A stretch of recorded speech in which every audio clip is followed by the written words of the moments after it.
So it's all to play for still. I think so. Do you want to bet against us?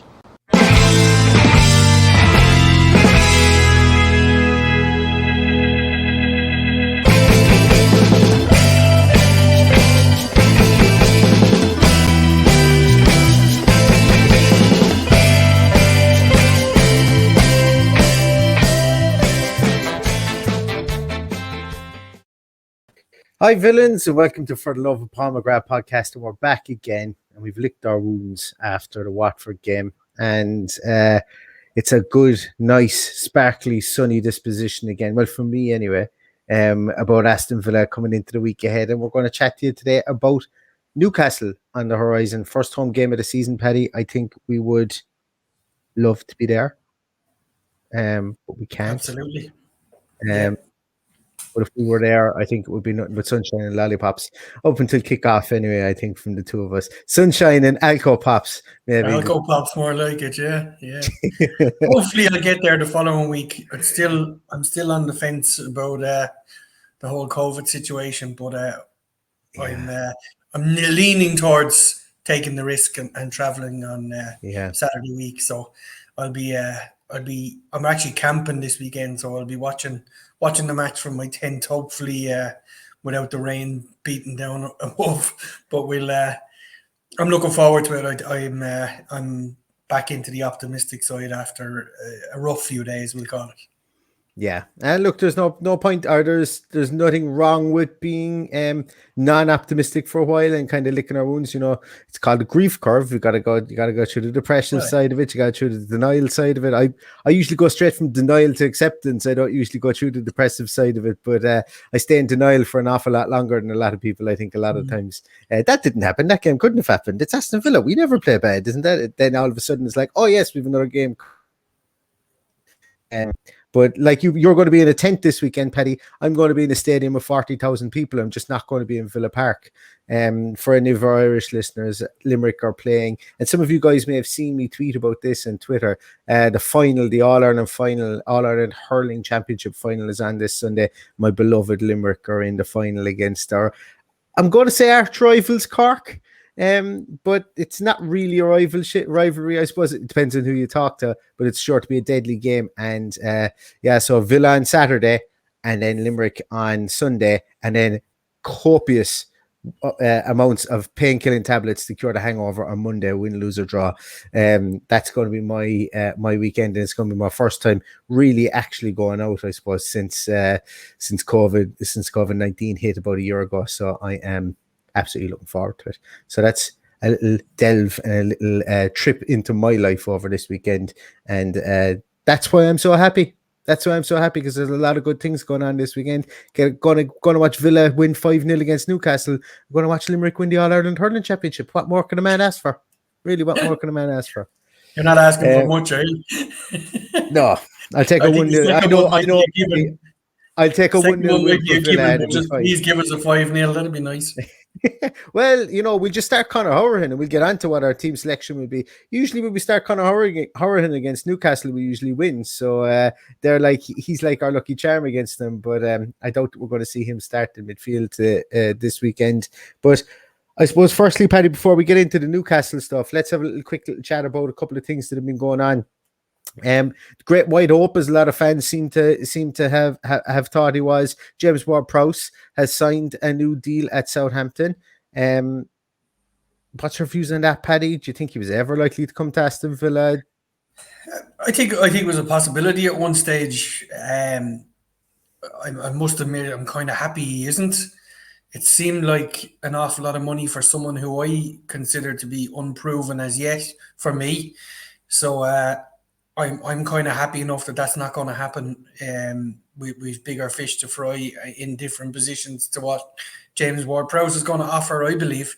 So it hasn't affected my. I was actually a bit relieved, if anything, when I saw tonight that he signed a new contract, because it's not something we need.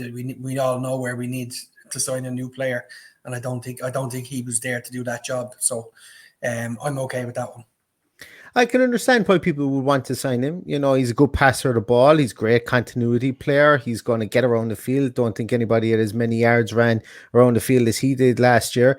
So from that point of view, his pressures, I haven't looked at it, didn't look at his stats for pressures, don't have them at the top of my head, but if you're running around the field, you must be doing something like you're chasing the ball. As I say, his free kick ability, his set piece ability was all pluses.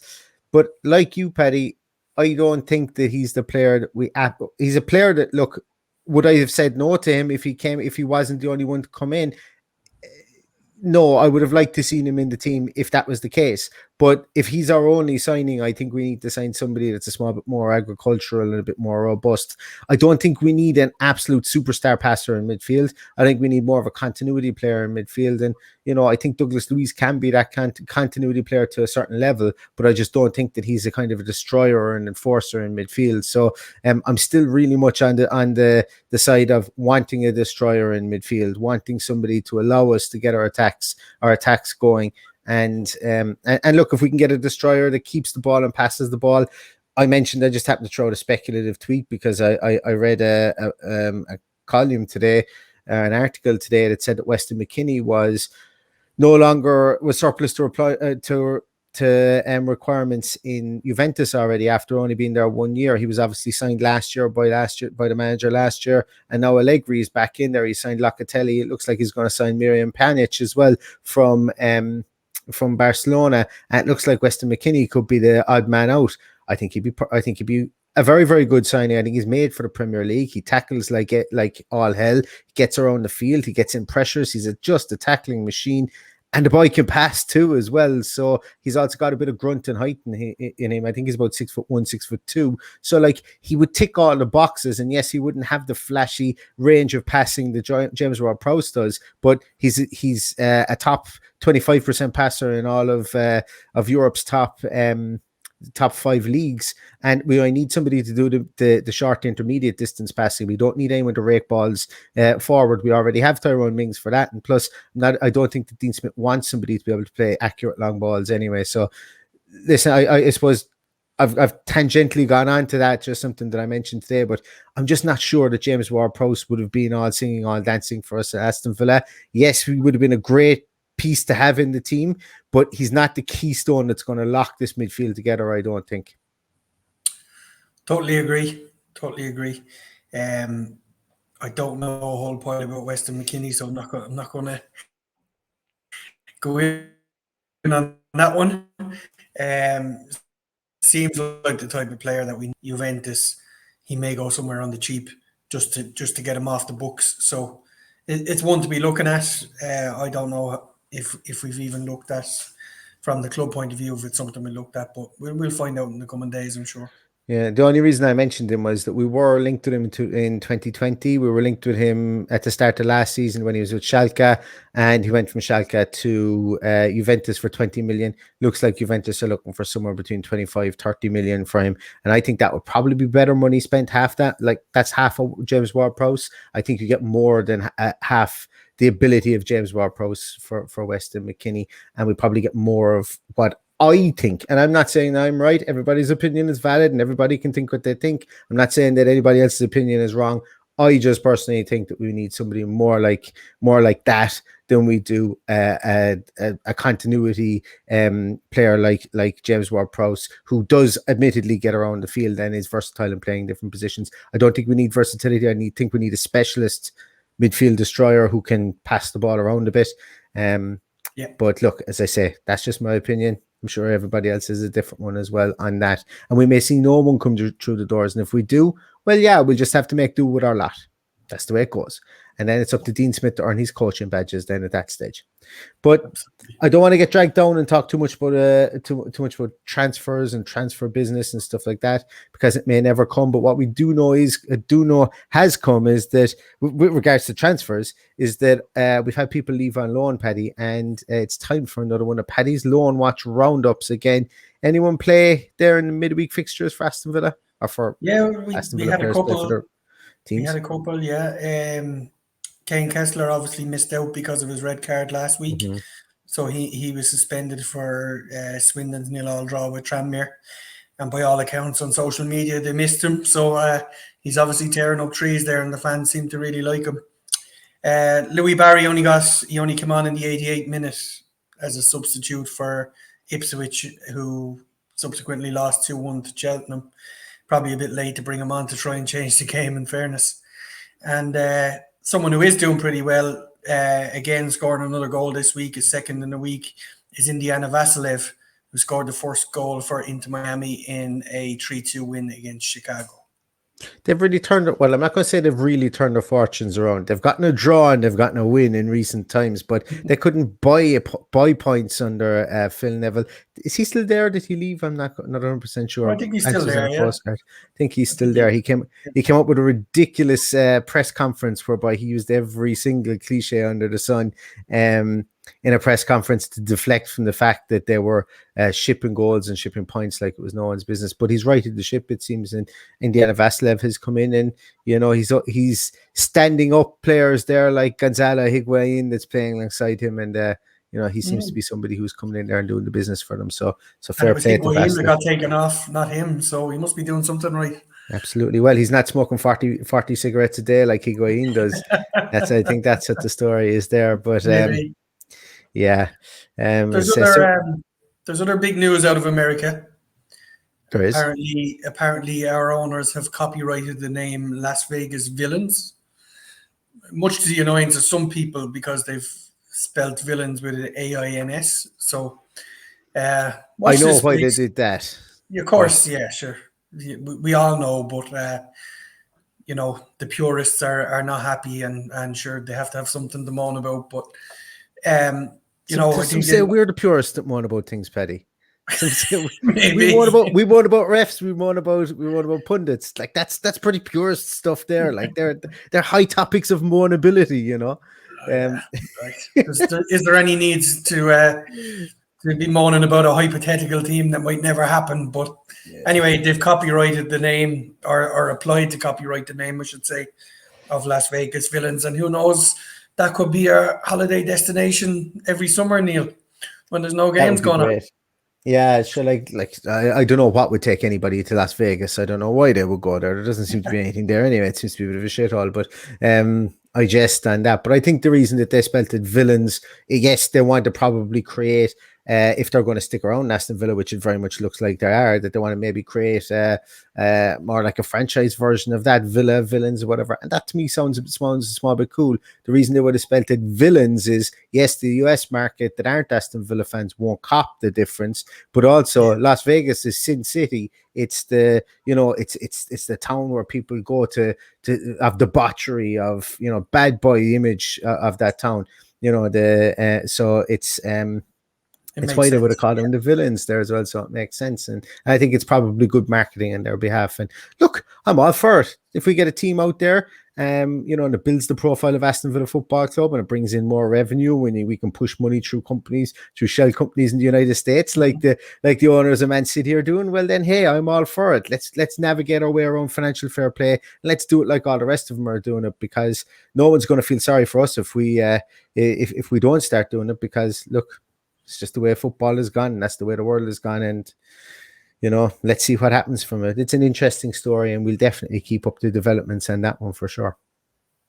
Yeah, it draws parallels to what Man City did with New York City FC. So all pointing towards the future. So it's never a bad thing to hear news like this. So certainly the spelling of Villains won't bother me. No, it won't bother me if it adds an extra 30, 40, 50 million onto the end of the balance sheet at the end of the year.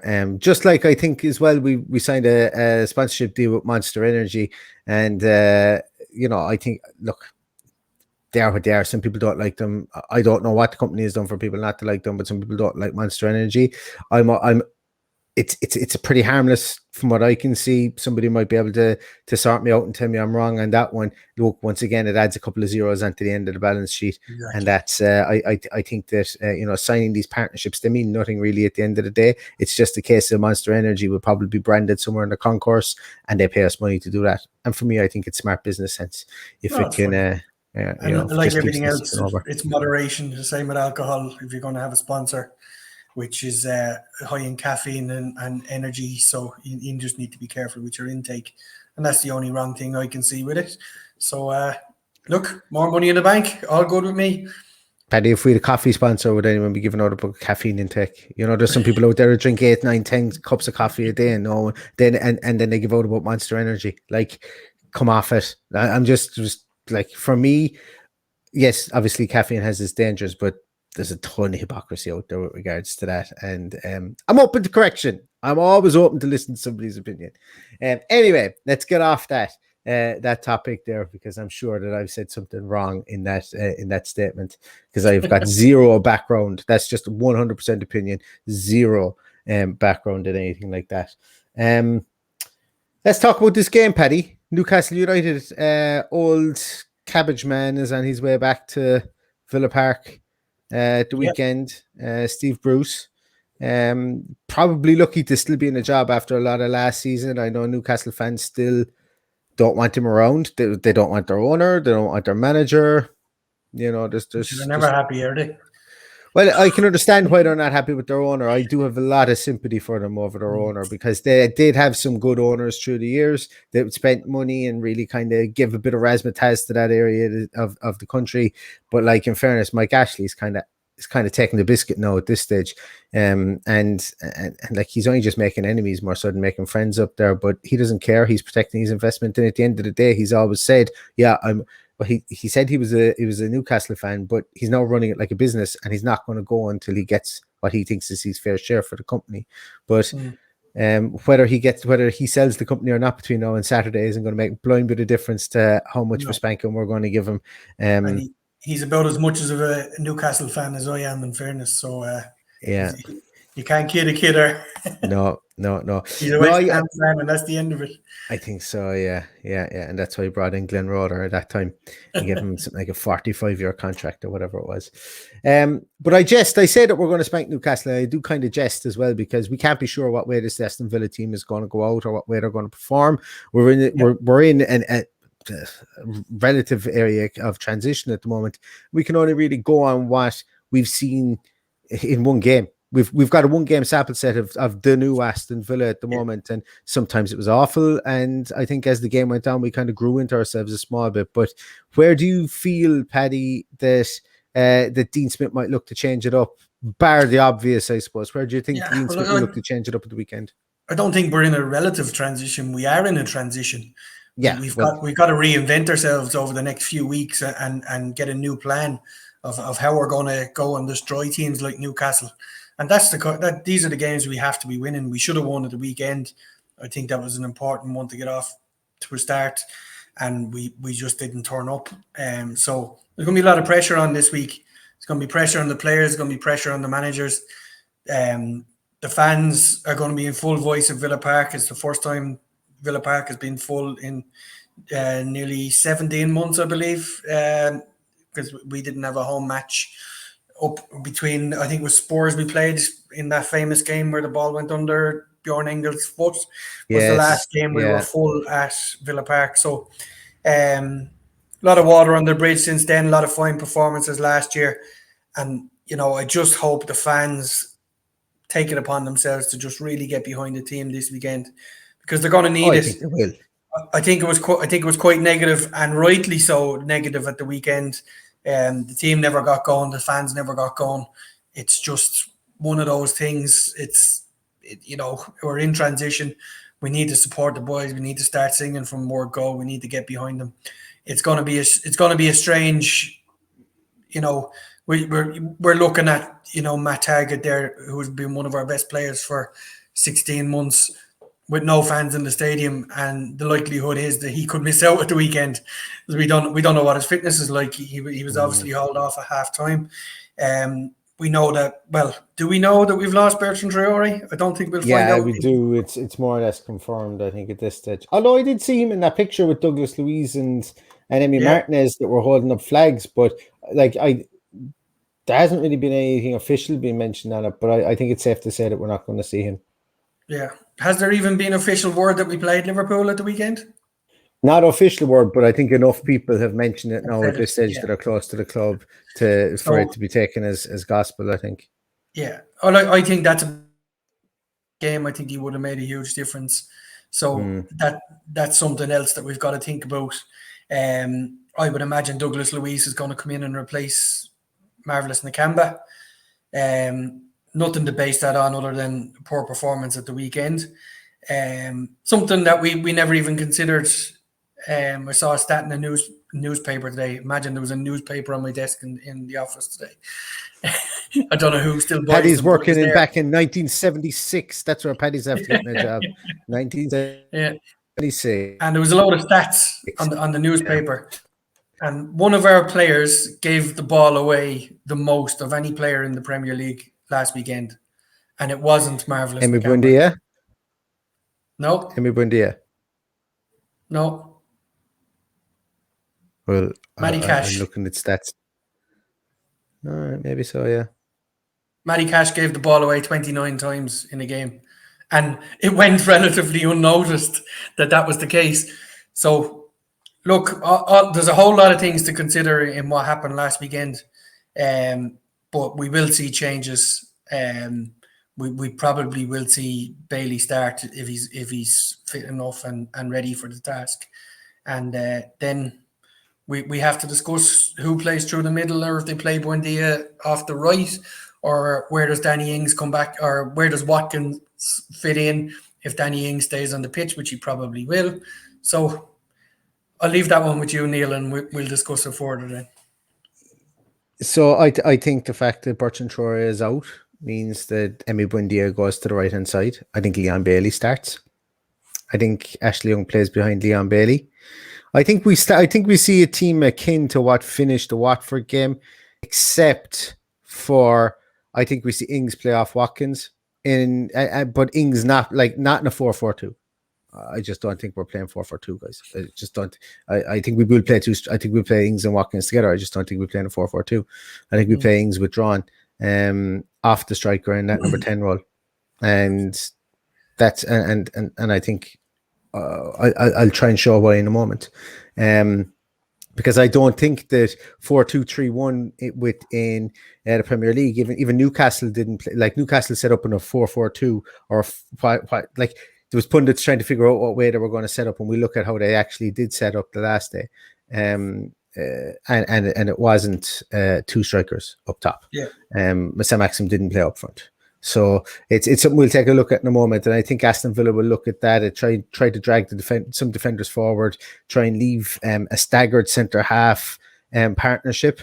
And I'm kind of going into something now that I've been trying to do a bit of work on. I haven't got 100%. I haven't got 100% of my findings on this yet, but what I think the teams are trying to do is, instead of spread centre halves apart, I think they're trying to stagger them so that you can get in around players. And I said it an awful lot last season that Ollie Watkins, especially against Spurs in the first time we played Spurs, that he ran figures of 8, like he was running in a figure of 8 pattern between the two centre halves, and I think he was doing that to try and stagger them, so you have an opportunity to play the ball over the top and get people running diagonally, or you've got an opportunity to slide the ball down the side of somebody and get people running diagonally. I don't like. It's just something I'm looking at. It's something I'm interested in, and I think potentially that's why Aston Villa playing a Danny Ings kind of further withdrawn will.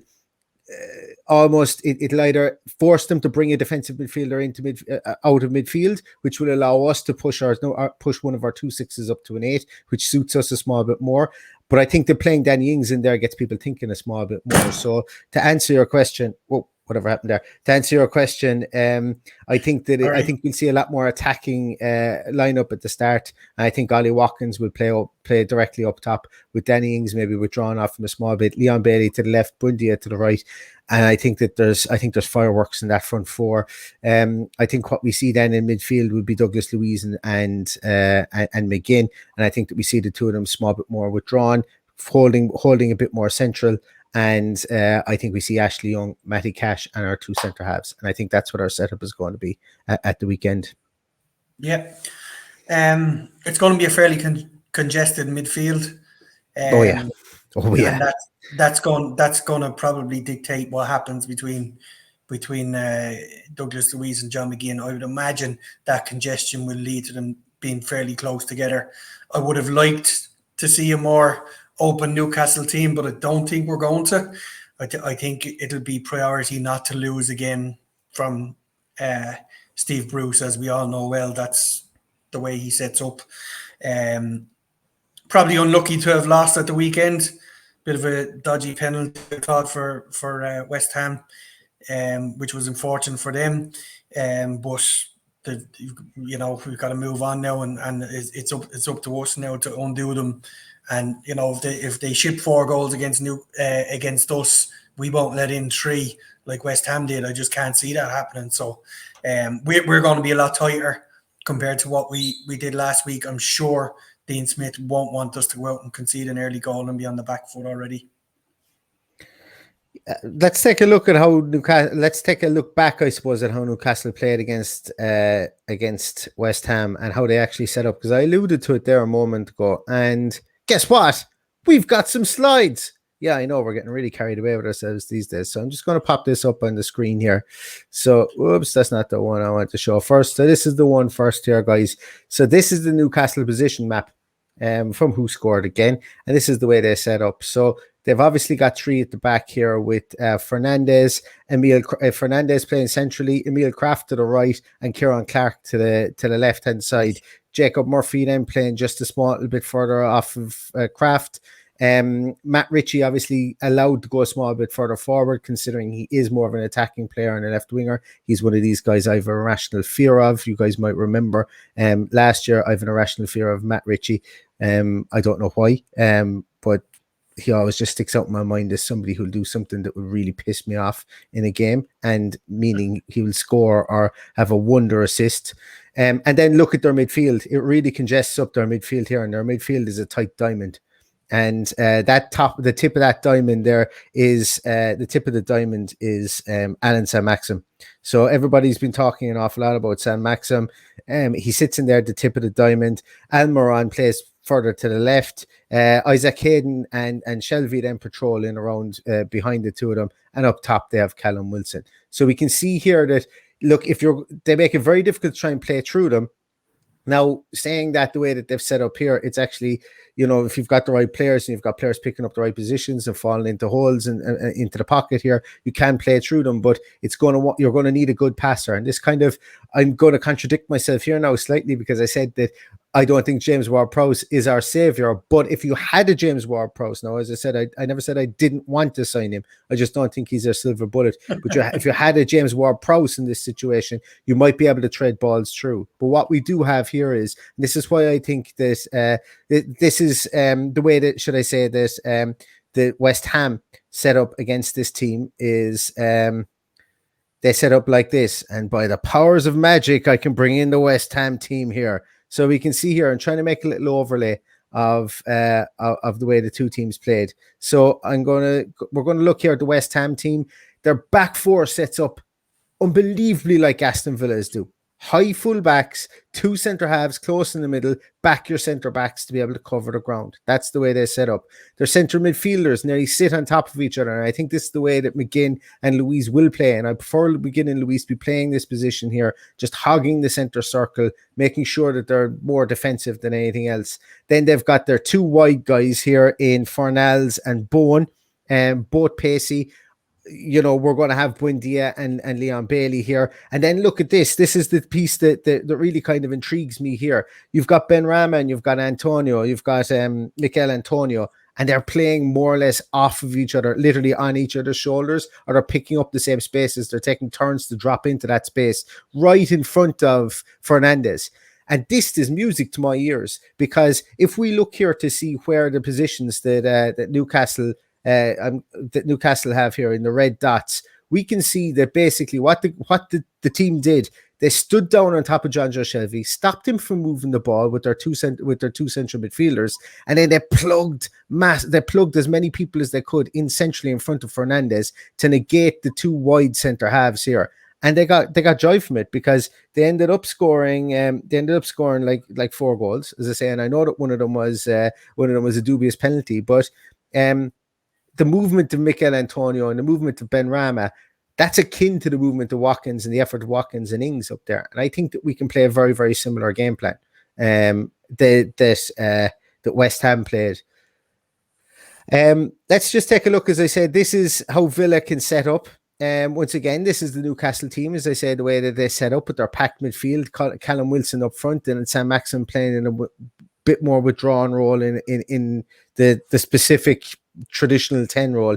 Let's see. I'm going to bring in how I feel Aston Villa will set up and how they will play at the weekend. This is based on the Everton game that they played last year. When they played against Everton, the numbers here will reflect what that game was. But I think this setup is something truer to the way we might see Aston Villa set up. And this is the way. Sorry, I'm going to clarify this. This is the way that they would set up if they went with three midfielders playing a Buendia in midfield as opposed to playing an Ings there. But I still think that if Ings is playing in here, he will be a small bit further forward into that pocket. So where you can see the number 20 there, where Ross Barkley would have played, that's where I think Ings could come in here. But if we see here the way that Aston Villa have set up previously, they've looked to kind of crowd out that midfield area just with their get in three industrious people inside there. Our fullbacks will play high up. Our two centre halves will be backed to patrol that back line, and Ollie Watkins will push up on Fernandes there, which will mean that their two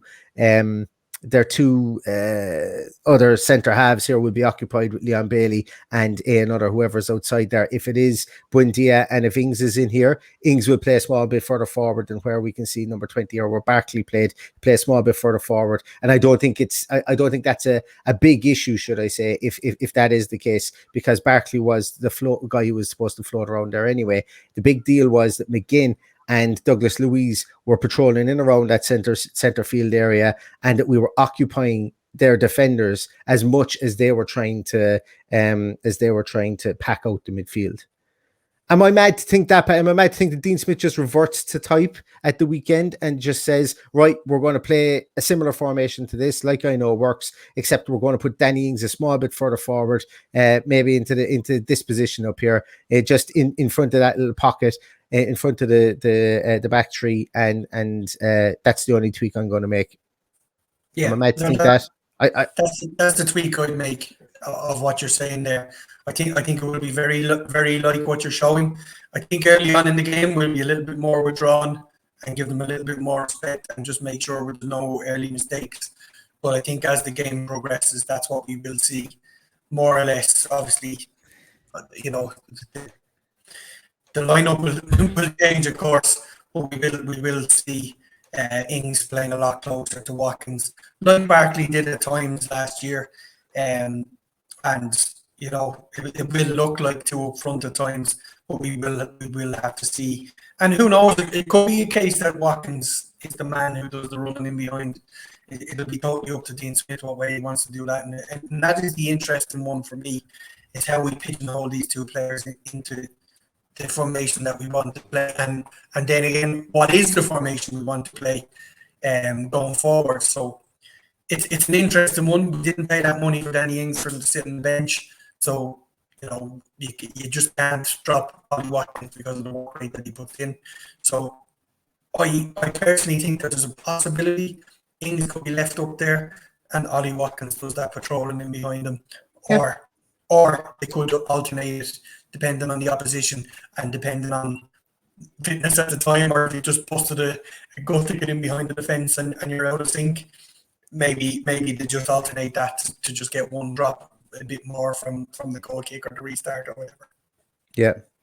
And I agree. As I say, I think it'll be either or. The reason I think that Watkins will go up top is that I think that he will actually he'll stop the sweeper, for want of a better word, in Fernandes in being able to drop off and to drop into a position whereby he's allowed freedom, and I think that will really disrupt their backline.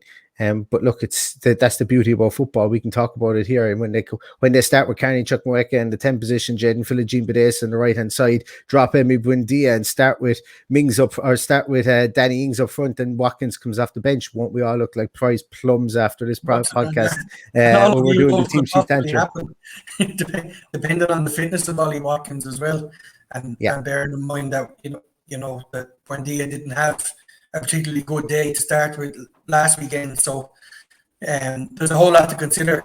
I wouldn't like to be making the decisions this week. Yeah, no, I wouldn't. I wouldn't either. But you know what? I think there's relevant decisions, and I think there's exciting decisions, and I think there's options there. So Like I don't think we're devoid of options. Like, is there anybody here? Please put up your hands if you think that you'd be a bit pissed off that Jaden for the Jean Bades didn't get a chance. I know that he may be a small bit undercooked from an experience point of view, but let's just say they start him on the right wing. Like, we're going to have to see them at some stage. You know, if he starts him on, I don't think he's going to start him, by the way. But let's just say somebody like that. They started the Carney Chukwuemeka in midfield instead. You know, are we going to have a meltdown in the team sheet tantrum? Fuck no, we absolutely won't. No. We'll cheer them onto high heaven. So there's good decisions to be made. There's positive kind of changes that the coaching squad can make, and you know, it's not like last year where we're going, okay, Ollie Watkins might be fit, we're going to play Keenan Davis, and we know exactly what's going to happen. You know, there's a bit of thought that the management can put into this, and you know, maybe thought is the wrong thing. Maybe thought can be bad thing. It can be a bad thing too, you know, having too much time to think about stuff. But he's got options now, you know, and this is something that we've been crying out for. So let's see what he comes up with at the weekend. Yes, in Dino we trust. It'll be an interesting one, and probably the most interesting lineup of the season, bearing in mind about what's going on last weekend. I'm a little bit worried about the Matty Target situation. So I'm hoping the guy regains his fitness and his confidence, because I hope his confidence wasn't too battered after last weekend, because I think Ismail Sarr would have destroyed any fullback in that first half and probably ran out of gas in the second half, or maybe actually Young just had the better of him, standing off him and letting him try and run down alleys that weren't there, which is basically what happened in the second half. So they had to change their attack. But you know, Matty Target's been great for us over the, especially since we've had lockdown and everything else. So hoping he's fully fit and back to normality soon. Yeah, absolutely. Before we go, Paddy, actually, no, I'm not even going to do it. I was going to say score prediction. We leave that for the team sheet tantrum on Saturday. We might get, actually, I just realized you said you're going to be camping. I don't even know if you're going to be able to do the team sheet tantrum. We might be getting a team sheet tantrum from sunny/rainy Cong, County Mayo, or wherever you're going to be camping this weekend. So we might see you out in the wild somewhere. We'll try it anyway and see. We'll try it anyway and we'll see. If not, you'll have the listeners to help you out with questions and exactly. Exactly. I will have our lovely, for the love of Paul McGrath, family to keep me company. Because I had a bit of a mishap yesterday, lads. I did a Bertrand Traore myself. Did I tell this story at the start of the podcast? That'll tell you how doddery I'm getting in my old age. I didn't. I was told you just beforehand. Told you beforehand. So picture this. We're playing six aside. There was a corner. I stood at back post. I was in where John McGinn would have been defending me, except I don't have the height of Jan Vestergaard. But what I did was I made a most beautiful arcing run out towards the D of the box. Corner came in low, training ground move, came out to the edge of the D, and I pinged one in top corner. But what I did was I had to jump off the ground. It wasn't the best ball. It was bobbling a small bit. I had to jump to get up over the ball a small bit.